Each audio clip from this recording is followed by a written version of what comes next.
Recimo da smo snimili određenu emisiju i želimo da uklonimo reklame ili da sačuvamo samu reklamu, a da pritom ne gubimo na kvalitetu snimka. To ćemo postići uz pomoć besplatnog programa VirtualDub, koga možemo preuzeti na adresi virtualdub.sourceforge.net.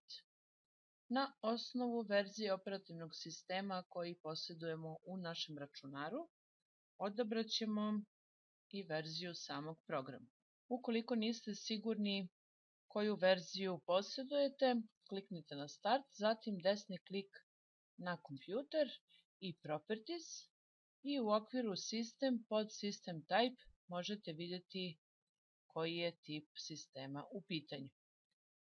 Kada preuzmete aplikaciju koja će biti u obliku RAR fajla, morate je otpakovati, dakle desni klik i Extract Here.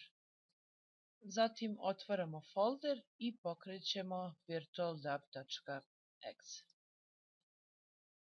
Idemo na File i Open Video File.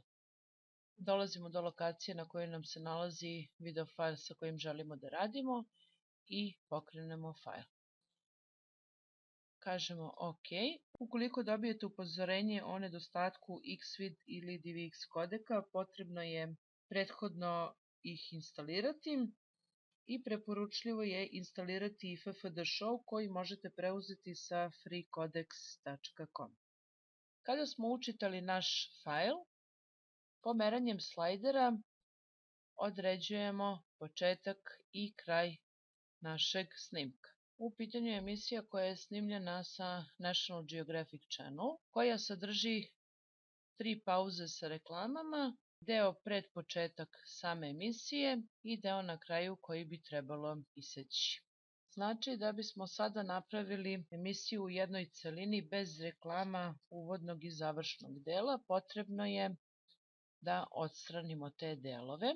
S obzirom da na početku vršimo sečenje uvodnog dela pred emisiju, na samom početku ćemo staviti početak fajla, odnosno kliknuti na strelicu koja sa leve strane ima graničnik, a zatim doći do dela gde nam počinje emisija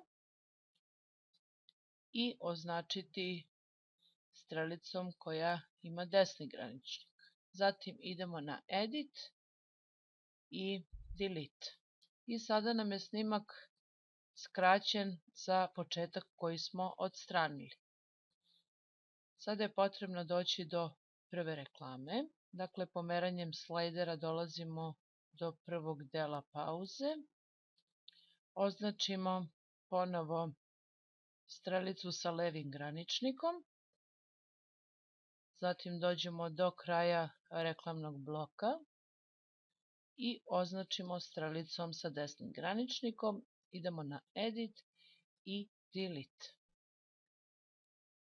I tako uradimo za ostala 3 dela ili već koliko imamo.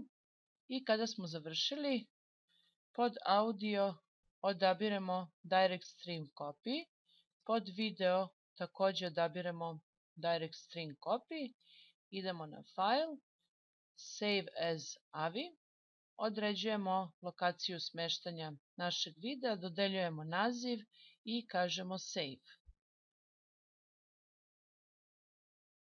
Kada je reč o jednom delu koji želimo da sačuvamo, na primjer da je u pitanju reklama, postupak je isti, samo ćemo u okviru Edit opcije odabrati Crop to Selection.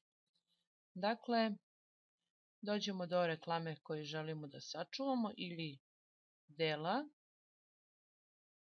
označimo početak, dođemo do kraja reklame, označimo kraj, idemo na Edit i kažemo Crop to Selection. I sada ćemo dobiti reklamu koju smo želeli da sačuvamo. Na isti način vršimo čuvanje fajla, dakle pod audio odabiremo Direct Stream Copy, pod video odabiremo Direct Stream Copy, idemo na File, Save as AVI, određujemo lokaciju, dodeljujemo naziv i kažemo Save. Evo na primjer reklama. I sada kada pokrenemo dobit ćemo samo deo koji smo želeli.